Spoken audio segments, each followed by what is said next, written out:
Ice cream family pack सिरीजमधली तिसरी ice cream पाहतोय, strawberry ice cream. त्यासाठी आपल्याला बेस बनवावा लागणार आहे। तर एका पातेल्यामध्ये 1.25 कप एवढं कच्चं म्हशीचं दूध घ्यायचं आहे। आता 1/2 कप आपल्याला मिल्क पावडर टाकायची आहे, 1/2 कप साखर टाकायची आहे आणि 1.5 चमचाभर आपल्याला कॉर्नफ्लॉवर टाकायचे आहे। तर कॉर्नफ्लॉवर ऐवजी तुम्ही 1.5 चमचाभर एवढी कस्टर्ड पावडर वापरली तरीही चालेल। सर्व जिन्नस छान व्यवस्थित मिक्स करायचे। त्यानंतर 2 ते 3 मिनिटांसाठी मध्यम गॅसवरती हे उकळवून पूर्णपणे थंड करून घ्यायचं आहे। रूम टेम्परेचरला आपल्याला हे मिश्रण थंड करायचे आहे।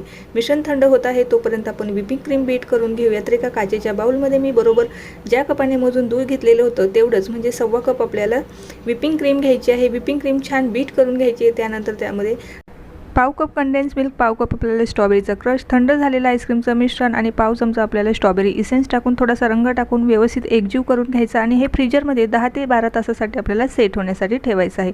10 ते 12 तासानंतर चेक करायची, मस्त अशी आपली स्ट्रॉबेरी फ्लेवर आईस्क्रीम खाण्यासाठी रेडी झालेली आहे। तर नक्की ट्राय करा।